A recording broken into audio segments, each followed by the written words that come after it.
ఒక వ్యక్తిలో పరిశుద్ధాత్మ దేవుడు ఉన్నాడు. యేసు రక్తం ప్రవహిస్తోంది. దేవుని వాక్యం బాగా తెలుసు. నూతనంగా జన్మించాడు. అయినా వాడిని సాతాను వాడుకోగలుగుతాడు. Devil can use that person.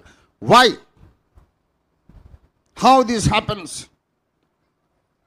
ఎందుకంటే అహం అనే మృగం లోపల ఉన్నందుచేత. I am important, I must be seen. నేను కనబడాలి, అందరికీ తెలియాలి అనే ఆ డిజైర్, అంతకన్నా పెద్ద దెయ్యం ఇంకోటి లేదు. అంతకన్నా పెద్ద దెయ్యం లేదు. నన్ను గురించి అందరూ తెలుసుకుంటేనే కానీ నేను ప్రశాంతంగా నిద్రపోలేను. నా ప్రతాపం అందరికీ తెలియాలి, సంహౌ అందరి దృష్టిలో అయితే పడాలి అనే దృష్టి ఉన్న వాళ్ళు 100కి 90 మంది ఉంటారు క్రైస్తవుల్లో. ఒకరిద్దరు ఉండరు. అహం అనే మృగంగాన్ని సిలువెయ్యండి.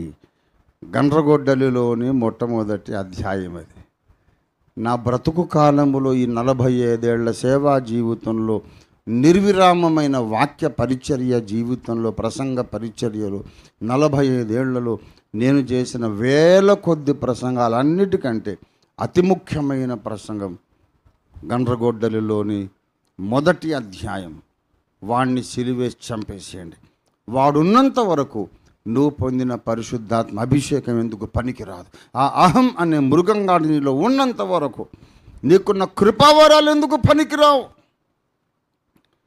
అహం అనే మృగం నీలో బ్రతుకుతున్నంత వరకు నీకున్న వాక్య జ్ఞానం ఎందుకు పనికిరాదు. నువ్వు చెమటోడ్చి కష్టపడి ప్రయాసపడి చేసే సేవ ఎందుకు పనికిరాదు. ఆ ఒక్కటి చాలు. కుండడు పాలలో ఒక్క చుక్క విషం చాలు, పాలన్నీ విరిగిపోతాయి. నీకున్న మంచి సాక్ష్యము, మంచి ఉద్దేశము, అభిషేకము, వాక్య జ్ఞానము, కృపావరాలు అన్నిట్లో ఒక చిన్న అహం అనేది మొత్తం కుండడి పాలు విరిగిపోతాయి.